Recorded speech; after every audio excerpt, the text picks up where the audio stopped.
pledge allegiance to the flag of the United States of America and to the republic for which it stands, one nation, under God, indivisible, with liberty and justice for all.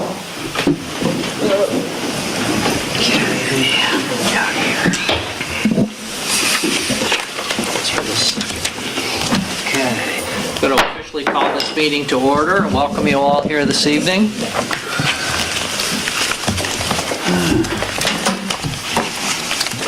We have two sets of minutes to receive and file, one from September 16th and one from September 30th from the ZBA. I'll make a motion to approve both of them. One's from the planning board. Well, the first one's from the planning board, correct. I'll second that. Any discussion? All those in favor? Aye. Opposed? Thank you. I have no purchase orders. Did you have an opportunity to review the bills? Yeah, move their approval. I'll second it. Any discussion? All those in favor of paying the bills? Aye. Thank you. Privilege of the floors. No request for privilege of the floor. Reports. You have the Cortlandville Fire District's final 2015 operating budget, which needs to be received and filed. I'll make a motion to receive and file. Second. Any discussion? All those in favor? Aye. Opposed? Thank you. Communications, we have our Time Warner letter. Needs to be received and filed. Second. Any discussion? All those in favor? Aye. Opposed? Old business, none. New business, adopt the 2015 preliminary budget as the annual budget for the year 2015. I'll make a motion for that adoption. I'll second. And we made just one change from what we started with. We increased the sales tax revenue by $20,000, and we decreased the DB funds tax liability by $20,000. And those two items brought our tax rate, was at $3.10 when we started, and it finishes at $3.06, which is where we are currently for the last several years. That will make us with a zero increase. Other than that, we made no changes since the preliminary budget public hearing. Move the acceptance. I'll second it. All those in favor of adopting the budget? Aye. Opposed? Thank you. Karen, you got anything for us? No. John, you got anything for us? Only to report that I'm waiting for the consent of the county highway superintendent regarding the abandonment of the Benny Road portion to the adjoining landowners. You've authorized the signature of the deed and the abandonment when that certificate of the county is received. I have not, as of this date, received it. I tried to speak with the highway department this afternoon, but was unable to do so. Okay, thank you. Authorize the supervisor to sign an affidavit and owner-occupied loan agreement with the following recipients for the town-wide housing GDBG for Raymond Dowdy on Blodgett Mills Road and David Mooney on Spring Street in McGraw. Move those approval. Second. Discussion? All those in favor? Aye. Opposed? Thank you. Authorize the supervisor to sign the new applicant approval request for the following applicants regarding the townwide housing rehabilitation grant CDBG for Janelle Darling on Hicks Hill Road and Claren and Janice Smith on Pendleton Street Extension. Move the approval. Second. Discussion. All those in favor? Aye. Opposed? Thank you. And receive and file correspondence from the New York State Homes and Community Renewal dated October 31 regarding the townwide housing rehabilitation grant program. I make a motion to receive and file. And that is a form that Bernie fills out. We have to do it every quarter to tell him what the status is on our grant. All those in favor? Aye. Opposed? I have nothing else. If anybody else has anything?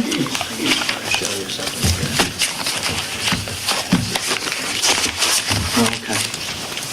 All right, then we will adjourn, and we will reconvene at 5:30 for a public hearing. Again, welcome this evening, and we have a public hearing scheduled, and if Karen would read the notice, please.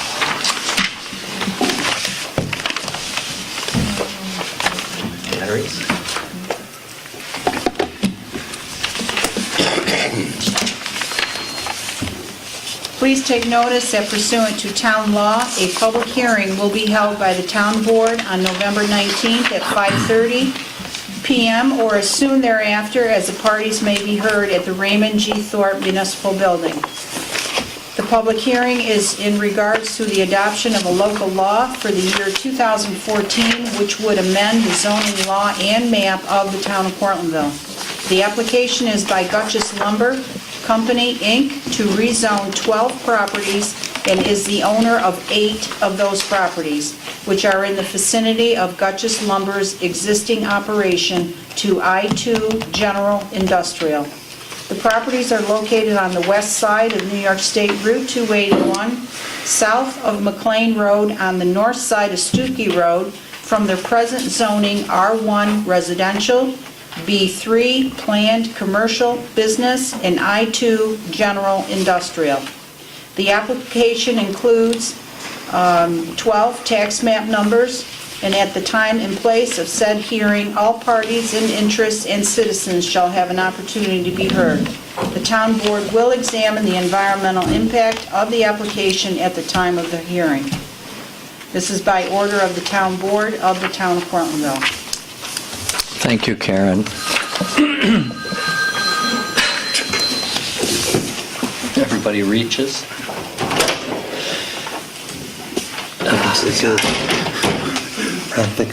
That's mine, Ron. I can feel it buzzing. Okay, well again, let me apologize for my phone ringing. I think it's my son. He calls me every Wednesday night for some reason, and he knows I have a meeting. I haven't figured that out, but he hasn't either, so... We want to welcome you all here tonight. We're going to start out with a little short presentation from the people from Gutchess Lumber.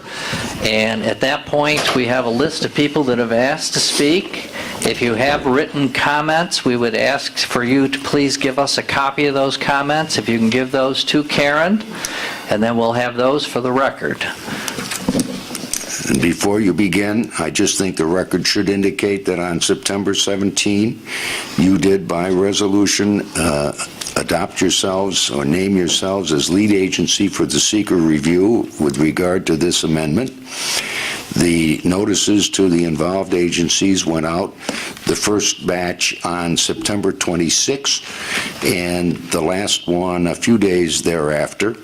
The 30-day period required by the seeker regulations has expired, and we have had no indication from any other in the involved agencies that they wish to assume lead agency status, so your status has now been confirmed. Okay, thank you, John. Gentlemen, you want to do your presentation? Sure. My name is Jeffrey Breed. I'm the treasurer for Gutchess Lumber. I'm a local resident. I was born in Cortland, and I've been here all my 43 years. I went to school at Cortland State.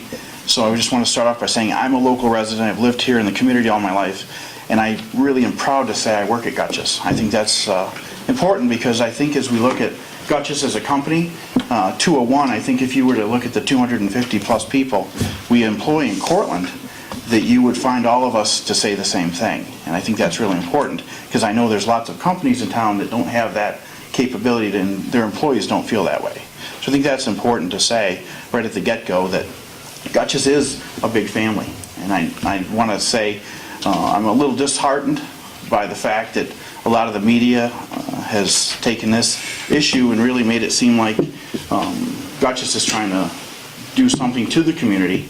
And really, in fact, this is just us saying we want to take the land zoning coupled with the master plan that the community or the township is working on right now and make our property that we've owned for many years a contiguous piece that would be industrial and it really becomes one type of land use that we've owned for many years. We're not looking to hurt the environment. We're not looking to change the dynamic of the community or the nature of the community. We own several of the houses along the McLean Road corridor, and we anticipate letting those be used by our employees as subsidized rentals. And if you ask any of the employees, I know some of them are here tonight, about their experience living in those properties and their experience working at Gutchess and the impact that Gutchess has on them in their downtime when they're in the residence, I think that'd be valuable information if anyone of them would like to share that. But I just wanted to talk about Gutchess for a few minutes. Gutchess has been in the community for 110 years. We've been in Cortland County since 1904. We started in the town of Lapeer. The company was founded by the great-great-grandfather of our current management, George Gutchess. We moved to the Cortlandville area in 1935. We've had several portable sawmills in the community from 1935 to 1948 roughly. And our current site on McLean Road has been in use as a sawmill for approximately the last 60 to 70 years.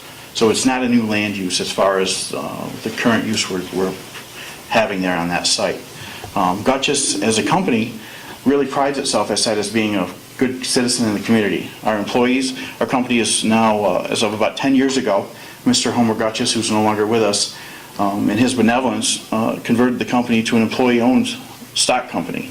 So now the company is partially owned by the employees. And again, that goes right back to the pride the employees have in the company, and I think we're all proud to say we're not just employees, but we're also part owners in the company. So I think that's important in some of the decision-making that goes into Gutchess's planning and processes and growth, is that the employees are a part of that process, an integral part. That being said, we do have 250 employees in Cortland. Roughly half of those live in the town of Cortlandville. We're about 100 employees that live in the township itself. We have an annualized payroll with benefits of almost $15 million that we contribute to the community locally. So it's a pretty significant amount. As a company corporate-wide, we have two plants in Pennsylvania, a plant in western New York, and a log concentration yard in eastern New York. So we understand the logistics and the neighborhood aspects of keeping good neighbors and growing in a controlled way and so forth in the different communities that we are in.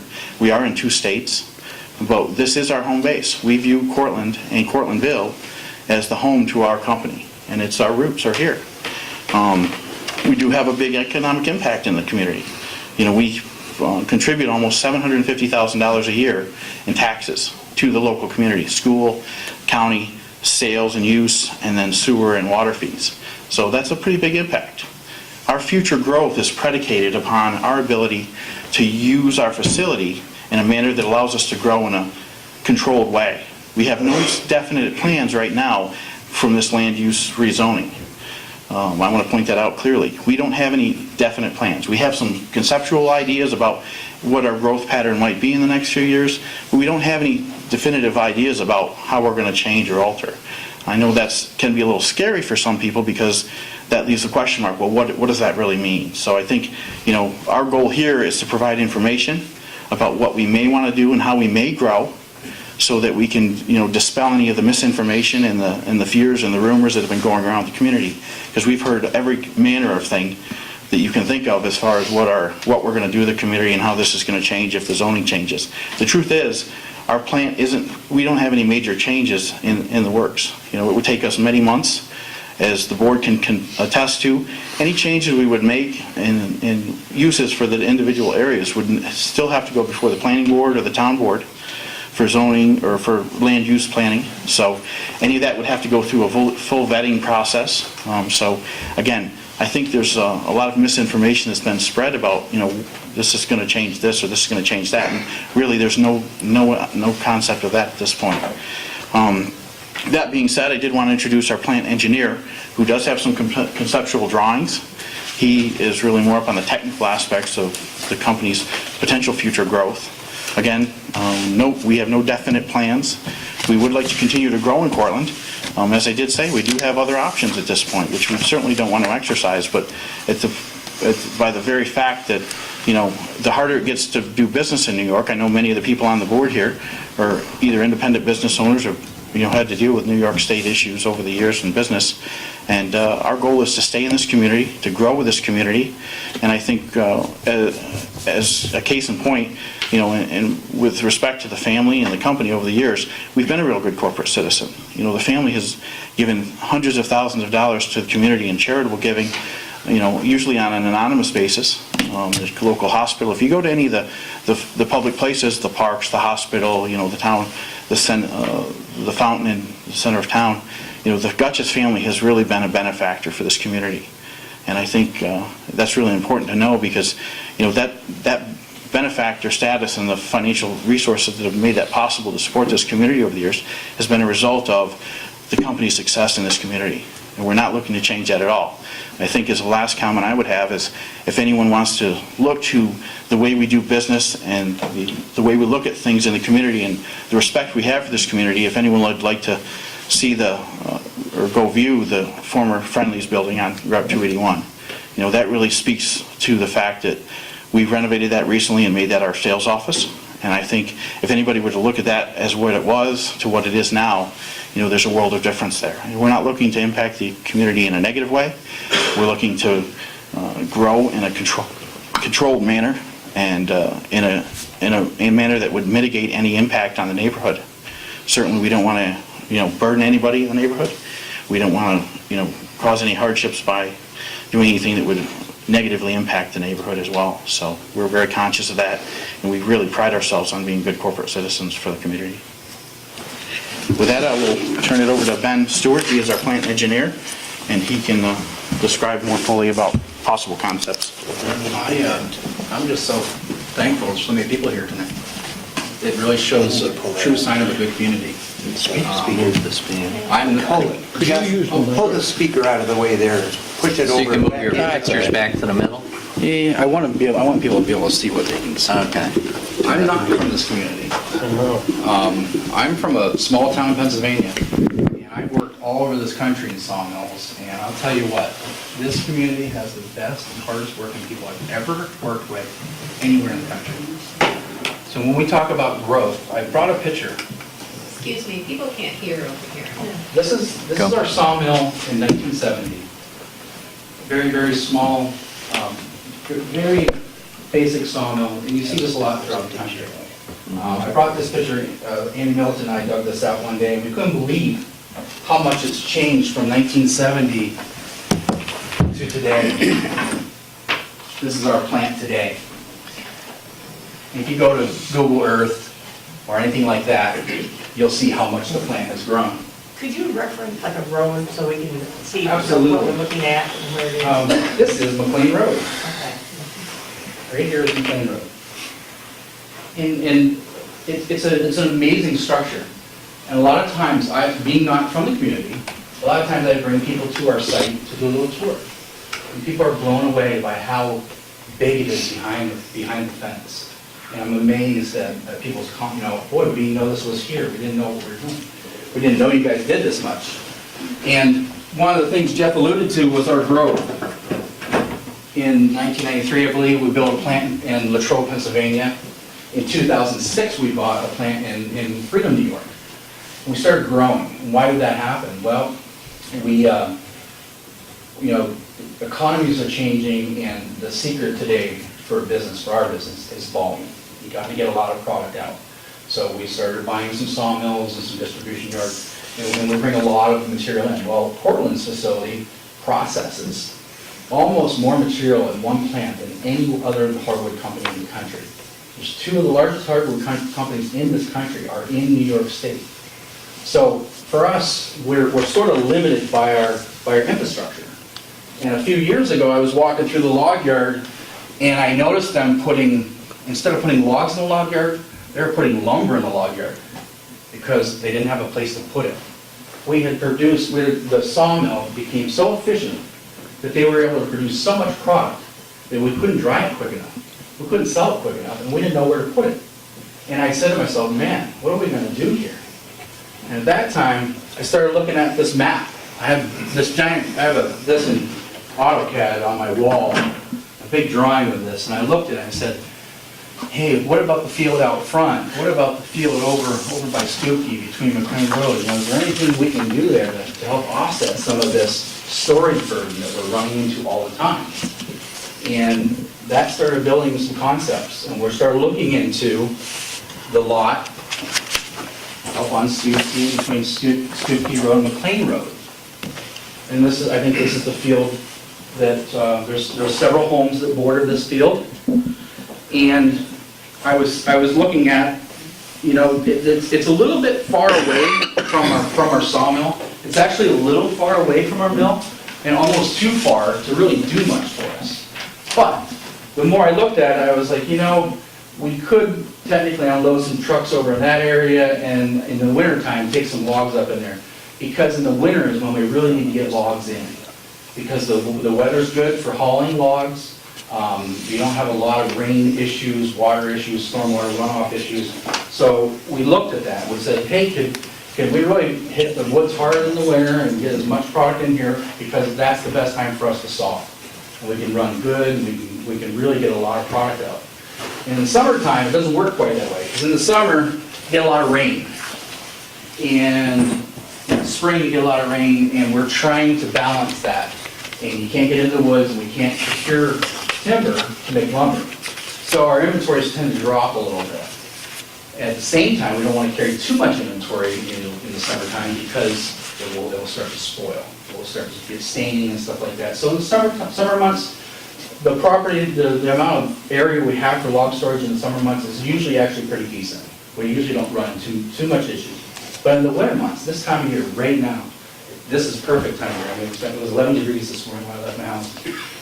This is the time of year for us to really bring product in, raw material into our plant, and get it staged so that the sawmill guys can really put the hammer down and get some product out. The problem is that it causes a lot of safety issues. We don't have the log storage, and because the sawmill is running so efficiently, about 4 years ago, we really invested in optimization, and we've made our production increase by 20%. Same amount of people, 20% output production out of that sawmill within 3 years. And that 20% is really, it's like, where are we going to put all this stuff? That's been our biggest challenge. Where are we going to put it? So once we saw logs up, we make boards. And those boards are wet, they have moisture, and we have to dry them. So we make them into kiln dry packs, and then we put them in our kilns, we dry them. And then we sell them to customers. The bench you're sitting on is a product, similar to a product that would come out of our mill. We sell it, they make benches out of them. So we looked at, this is the parcel that's out on 281. It's just a field right now. It's right next to our sales office.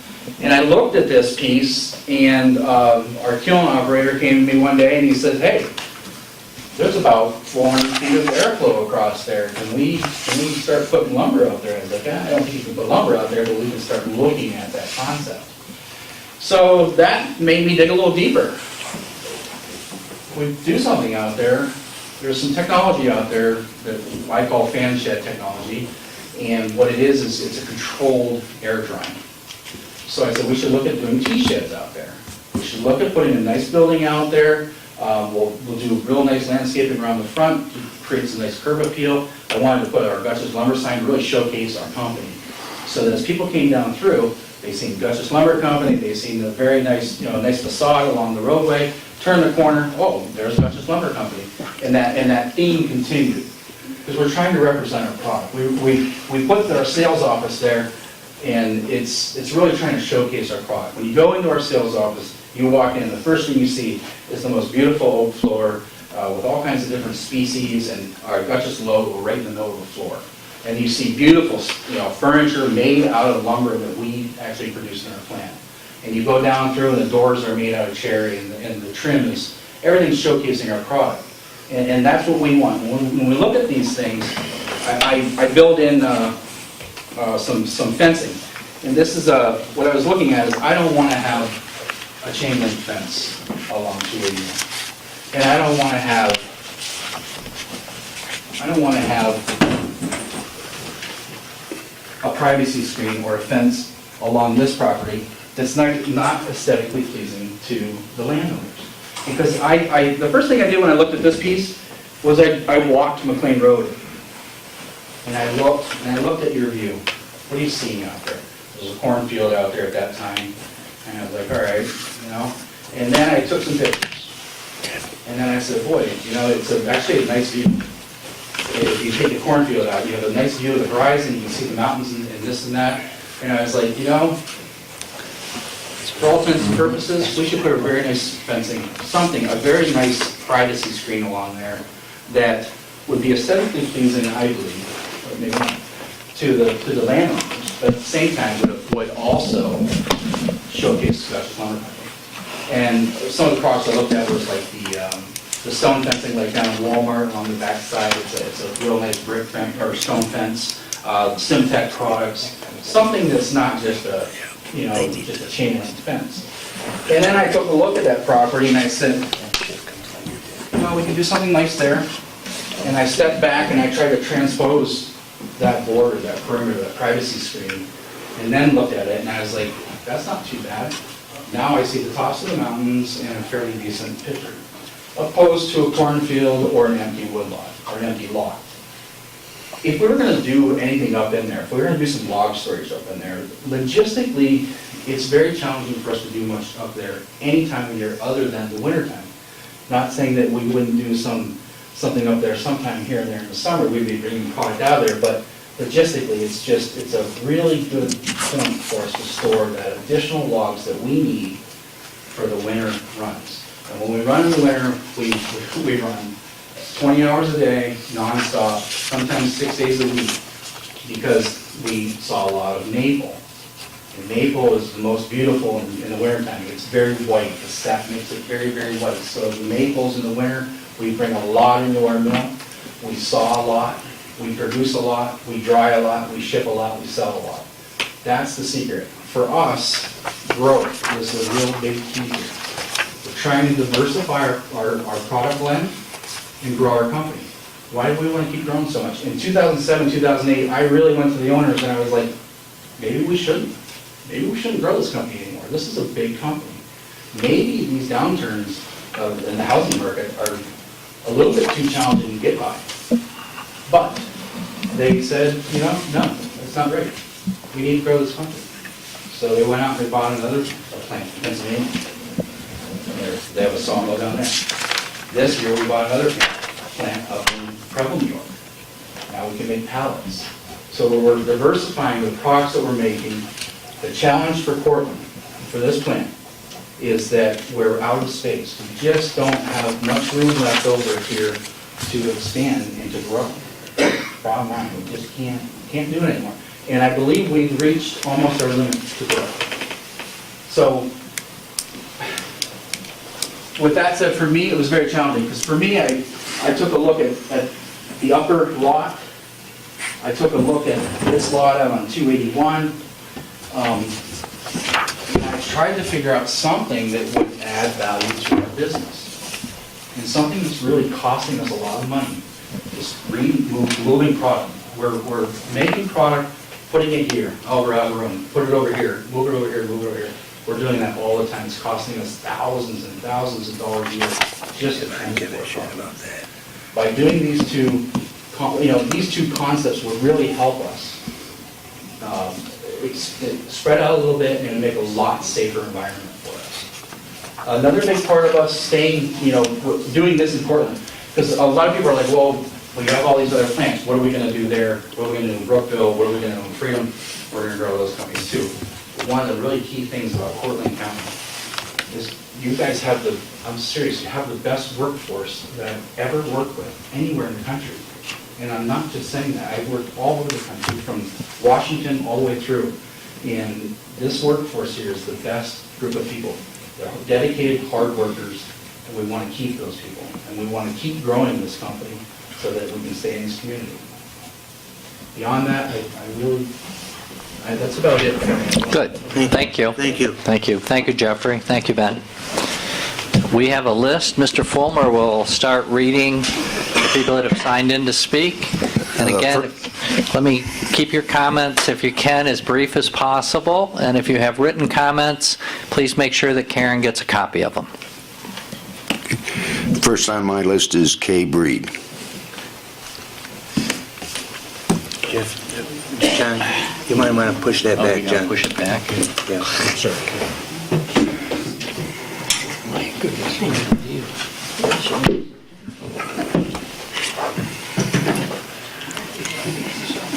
Want me to push that back? Yeah, it's on wheels. It's on wheels, yeah.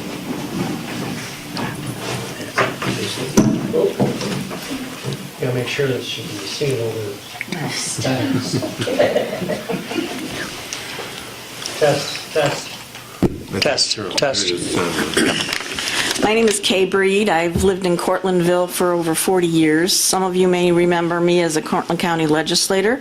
I was there for about 5.5 years. I really don't have much to say because they've pretty much covered it all, but the one thing I do know is that Gutchess has been a very charitable company, and they've contributed a lot of money to a lot of different places, the hospital and a lot of other buildings around. And I think that they have been a good community member. And personally, I would hate to see at any time them not have the room to expand and have to move to another location out of New York State. They probably could get some beneficial tax breaks in other places. They've never asked for any of the tax breaks that other companies ask for. They've never been given preferential treatment. They've never overstepped their bounds. And they are a very large employer. We certainly wouldn't want to lose employment for 250 people. And I just think that their taxes do contribute a lot to our community. $750,000 does a lot towards the town budget. But I think that we should look at them as a good neighbor because they've always been a good neighbor. That's really it. Thank you, Kay. Next on my list is Lydia Farrell.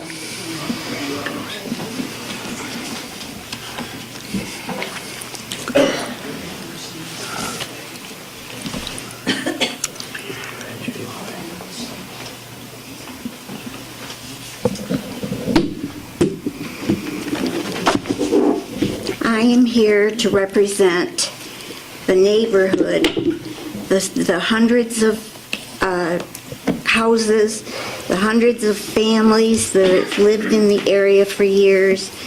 We take pride in our property, and my concern is, after receiving a map of Cortlandville, the town of Cortlandville, the infringement, I agree that we appreciate the business that Gutchess Lumber offers.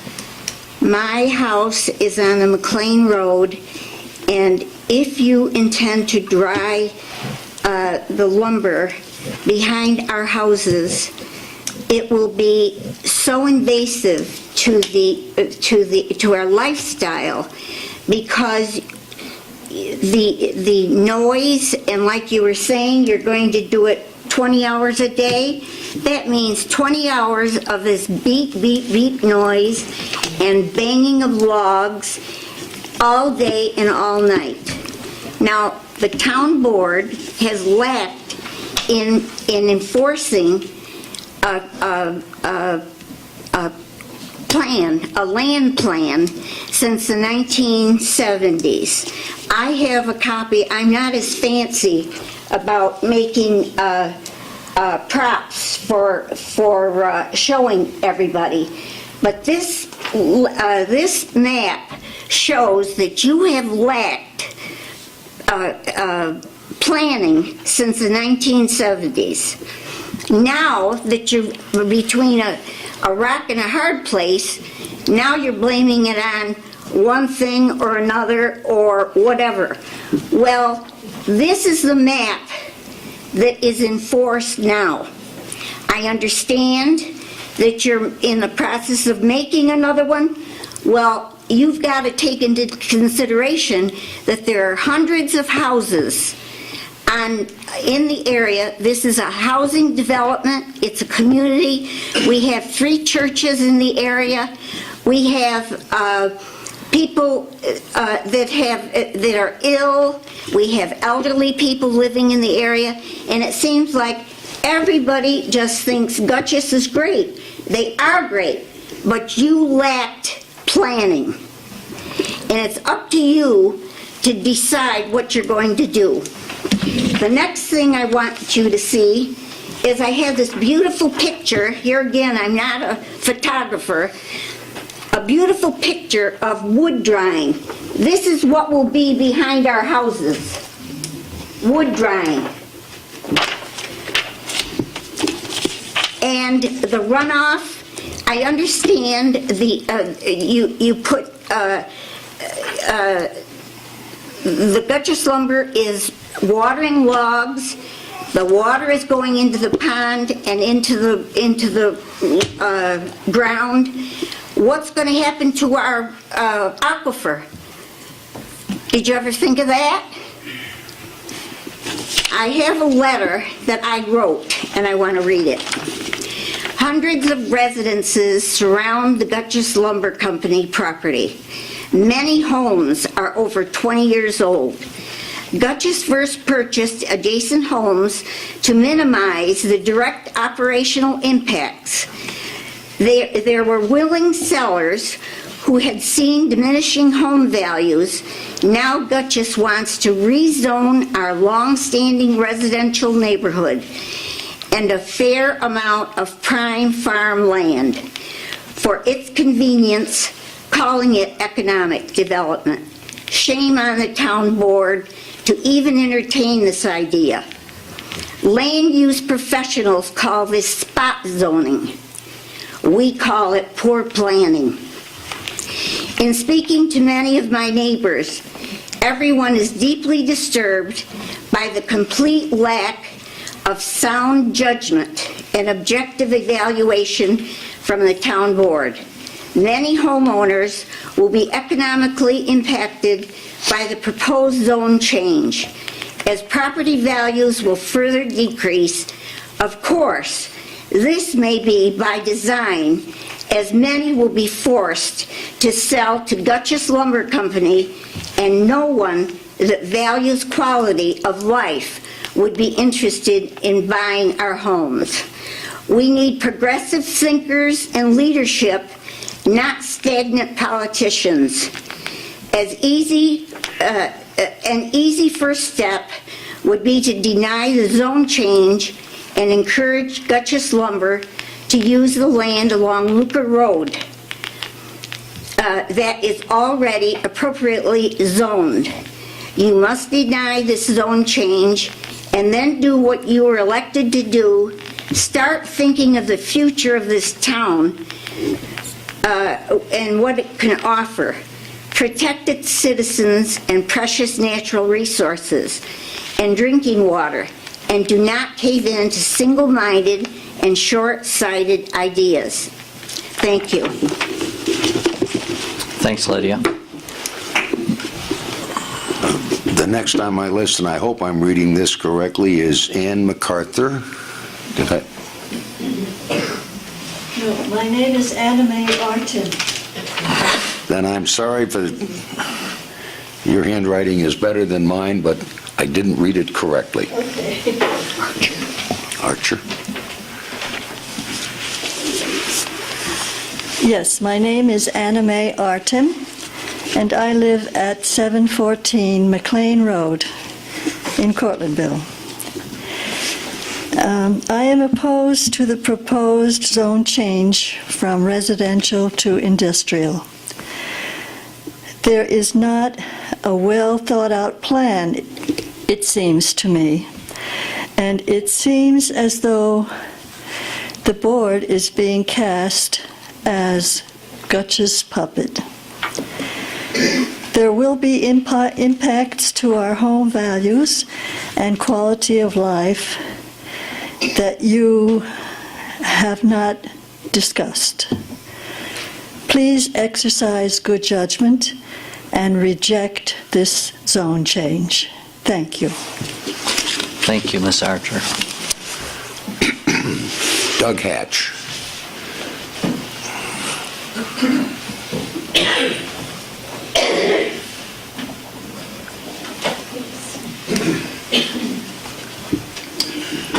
Good evening. I'm Doug Hatch, over 42 years living on Pheasant Run, and I own some property on Stupke Road. My concerns are of two questions. The old railroad right-of-way, is that part of the property that Gutchess is working on? And if so, was that granted to the town of Cortlandville in perpetuity? My second question or comment has to do with what's called Stupke Pond. Bill Stupke's house was a subsidized house that Gutchess owned. It is no longer. It has been raised. And the pond, my question is, what guarantees are there for the integrity of that pond? Because every spring and every fall, thousands of geese and ducks use that. And I don't know what we can do to guarantee the integrity of the water in the pond. Thank you. Thanks, Doug.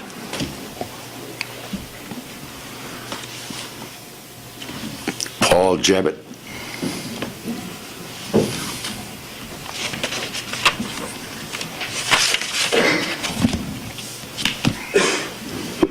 I lived in Cortlandville my entire life, grew up on Fairview Drive, now I live on Stupke Road.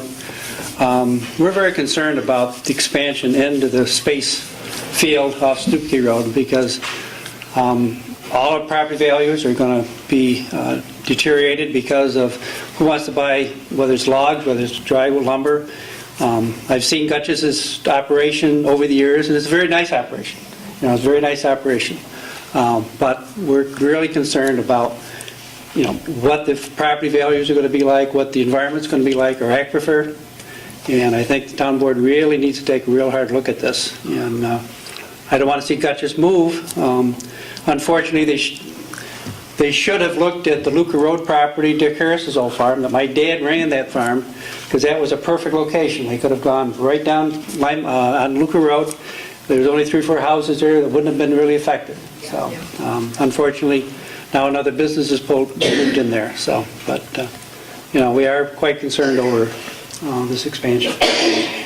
Thank you. Thank you, Paul. Marley Comerford.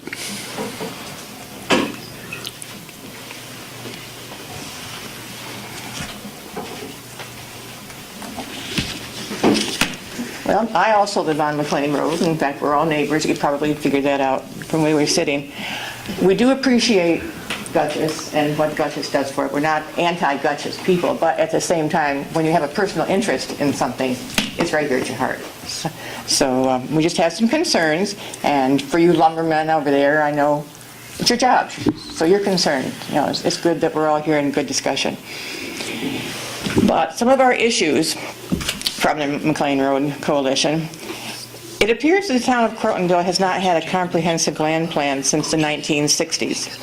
Given the vast development in this area, and when you consider all of the things that are in the past few years with the Burn Dairy, got Paul Trinity Micro, Walmart, there's much more water consumption than there ever 50 years ago. It didn't happen.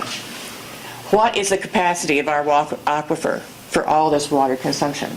Where is the data that says that we can support, you know, growth? Obviously we're supporting it now, but what growth can we reasonably expect and still be able to sustain our water? As has been mentioned, it is the sole source aquifer. So what measures are being taken? You start putting things in. I live in one of the areas that you're talking about. That land slopes down. How are you going to prevent erosion? How are you going to prevent sedimentation control? Because it drops down. I live up on a high part where you see the cliff, and then the pond is down there. So it's going to go down, and sediment's going to wind up in the aquifer without a storm water management plan. What impact on our natural resources? We've got bodies of water. We've got the groundwater. We've got plants and animals, and the bald eagle that likes to fish right behind my house. How is that going to impact our wildlife? Once that wildlife is gone, it's gone forever. And lastly, concerning the zoning, which is really, I think, the whole issue right now, What is the purpose of zoning? If the town board can arbitrarily rezone land that is zoned R1, and I believe has been for a number of years, and is surrounded by R1 and R2. And I know from your point, yes, you've got this great corridor, but at the same time, you're surrounded by R1 housing. So you're kind of plopping yourself right in the middle of a bunch of houses. Zoning should be based on the appropriate use of land, based on a current zoning map and code requirements. Zoning is tied to land. It is not tied to the user of the land. And zoning change should not be taken lightly. The changes that you make now are going to impact the land use for generations.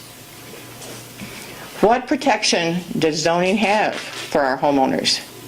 If this zoning is approved, it gives Gutchess the ability to enlarge the lumberyard to our backyard, as we just found out tonight, potentially bringing with it odor. Now, I know to lumber people, the smell of wood probably is a great smell, but for us homeowners, it can be a bit much sometimes. Degraded air emissions, noise. If you're operating 24 hours a day, that's not going to help those of us that want to get some sleep. It can have degraded water quality. The pond's right there. It can adversely affect our natural environment, all of which is acceptable in I-1 district. It's going to destroy the residential quality of the life as we know it. Now, difficulties in obtaining secret documents under our FOIL Act has done nothing to ease our concern and has made it impossible for us as a community to make informed opinions.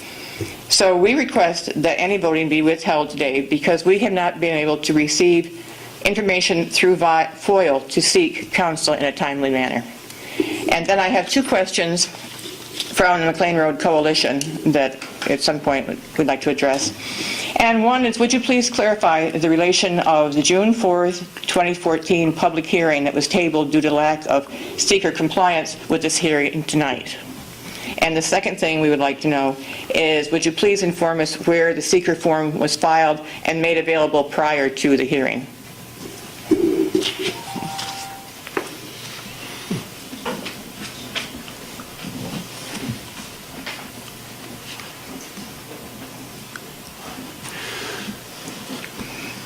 Thank you.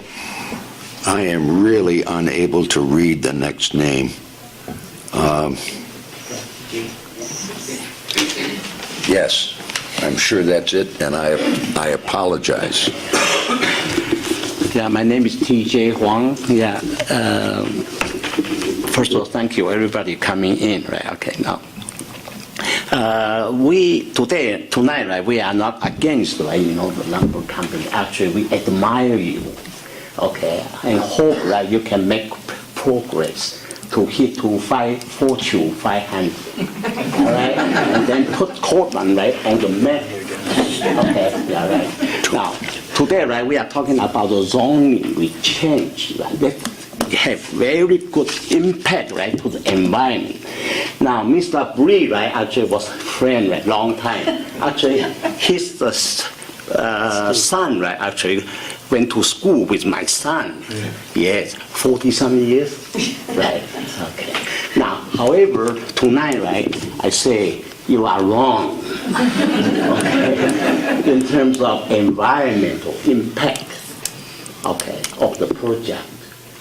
Tonight, right, we are talking about the project, not the company. Okay, yeah. And even I say that, I still, admire your company. The impact, right, is great deal, really, because that large residential area, okay, nearby. And actually, that there's a new development. We have church, right, the other side, right, you know. Now, probably 10, 20 years ago, probably I don't feel, you know, a kind of strong against, right, the project. But there are more people coming in, and they did not know, right, what really the town, right, planning is. So they just live, you know, the nice area, right, yeah, and just like we did 40-some years ago. And we are not against the business, okay? However, the project, right, has very bad impact, right, to the environment. The residential neighborhood, about noise, traffic, air quality, even the life, quality of the life, they will have some effect. We enjoyed it many years. Okay. And also that project, right, has very much impact, as other people say, aquifer, right, that about the water resources. Now, we have burned company now, they're using the water. Everybody using the water. Now, one of the precious, right, of Cortland County is the groundwater. Yeah, you know, the California, probably they eat, I won't say that, okay? Yeah, they drink toilet water. That's right. Okay, because they just purify it, right? So we are lucky enough, but we would like to keep that lucky, right? Last long, not only for us, but also for our children, grandchildren, yeah, everybody, right, for century. Okay, that is my concern, right? Okay, and also that about resources, right? Okay, that you make the community so big, and then the public, right? The fire protection and so on. Besides the traffic, right? And and also groundwater, right? And also surface water too. Yeah, look at the years ago, 40 years ago when I came, there was never flooded on the railroad. Yeah, sometimes it was so flooded that I have to detour, right? take the back road, right, to come in home. Yeah. Okay, so there are many impacts, right, Mr. Bree. Okay, not just say that there is not environmental problem. It's easy to say, but if you live, right, our area, right, you may, much more realize, right, that had very much impact. Okay, now, anyway, for sure, right, if any one of the board members leave my house, and tonight, right, we will discuss this kind of the application. Now, from your heart, right, you write to vote yes or vote no. Okay, that's up to you. Okay, now because you are not on the same shoe, right, as us. Okay, yeah, and thank you. Thank you. Your patience. Thank you, and hope that your company still make contribution to the community. Okay, yeah, after we speak, because we are against the project, not against the company. Okay? Thank you, Mr. Wong. Kevin Stark. I signed the wrong list, I guess. I didn't want to speak. Beg your pardon? I didn't want to speak. Okay. TJ Huang. You just did that one. Yeah. Down here twice then. Now I have two names. I have two names on this list that have lines through them, and I just want to be sure. It looks like the first one might be Barbara Leroy and the second Barbara Russell. Either of those ladies wish to speak? That's the end of the list, Mr. Supervisor. Okay. Thank you. Is there anyone else who didn't sign the list? I was on the list. I signed it anyway. Oh, that must be the name John couldn't read.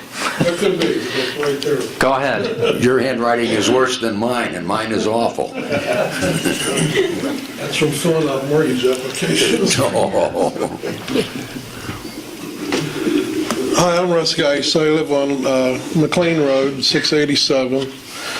A lot of us here tonight, we bought lots there 12 years ago or so, and it was zoned R1.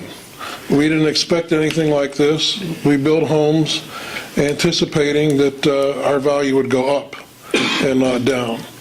I can hear the beep, beep, beep sounds from where I live, and I live 5 houses down from the church at 687, and I can hear it that far away. If it's across the street from me, I'm really going to hear it. Now, I know there's no board member here or anybody else for that matter that would want this in their backyard. If you say you would, I'll switch houses with you. I believe in the path of least resistance. And for Gutchess to want to go in an area where we're going to fight them doesn't make sense to me. We have Luker Road, we have Route 13, all these areas have already been zoned. The path of least resistance would be to go there. And there's plenty of land, they can build all the buildings they want. The IDA might even pay for it for you. So I'm suggesting that you make these moves, because the people of McLean Road and surrounding area, I don't think we're going to budge on this. And we're going to fight it all the way. And I suggest that the board do everything it can to supply us with everything we need to know about what's going on, so everybody can make a good decision. Thank you. Thanks, Russ. Thank you. And I will acknowledge, Russ, that it was yours that I could not read. I apologize. Thank you. Anyone else wish to speak this evening? I'd like to say, my voice carries well enough, I don't think. I'm Larry Ryan, I'm the plant manager of Gutchess. I've worked there 18 years. I've worked with a lot of people in this room. Our kids were all born, a lot of us guys, when we started there at Gutchess, and grew up in the community. And I think what the community said here is very appropriate. I haven't heard from many neighbors, but I do want you to know, aside from this project, that if you ever had an issue such as beeping or noise, we really take that to heart. We want to be a good neighbor. We take it a lot of concern if there's any issues locally. And if anybody ever had a problem, that they can contact me anytime, and you guys are the voice of the community. So if you ever had a problem with Gutchess, if you ever got a hold of me, I'll do everything in my power to help. But I just wanted to add it. Thanks, Larry. Can I ask you one other thing? 1 second. Along with being the engineer, I'm the environmental compliance manager, and I'm probably the greenest person in this room. That's always the forefront of all of my projects is our environment. It's absolutely what drives me. It's why I'm in the lumber business, to make sure lumber mills do everything environmentally right. So that is a big part of it. And I don't want to do anything that's going to cause any problems to Stupke Pond. I would never do anything like that. I don't want anything that's going to cause, bad traffic problems or excess water surface runoff into Stupke Pond. I don't want to do anything to affect our aquifer. You're 100% right. I just did some research about our aquifer down in New York City and down that area in Long Island. It's amazing how bad it is. I would never want to impact that. And so those were very good comments, and I'm very thankful everyone has come here. It shows a really good sign for your community, and I want you all to know that our door is open. One of the only things that disappoints me about this entire thing is that no one came to our door and knocked on us. No, and I also should have come to your doors and knocked on you, and I apologize that I didn't do that. But if you have any questions at all, please come to our site, ask for me. I will spend as much time with you as needed. Thank you for coming. Thanks, Ben. Can I add? Can I speak 1 more minute? Okay. Yeah. Okay, now besides the environmental and also that our house property value, okay, yeah, so right, you have to pay attention to. If you put rezoning, right, then the residential areas, the property that's going down right away. Okay, now we are concerned that too. I don't know whether the lumber company is going to buy out or not. Yeah, okay, that can be your consideration. Yeah. Thank you. Thank you. That's okay. We'll start getting into cross discussions here. We'll be here until tomorrow. So, all right. I would like to suggest the following. Okay, John. First of all, I think that you are now in a position to close the formal part of your public hearing. I would suggest that you permit the submission of any written comment between now and 5 o'clock on Monday of next week, so that people have an opportunity to submit a comment based on what they've heard this evening. The second thing is, as I sit here and listen to this, I can tick off on my fingers at least 9 different areas of the environmental review process that have been mentioned in the presentations that have been made this evening.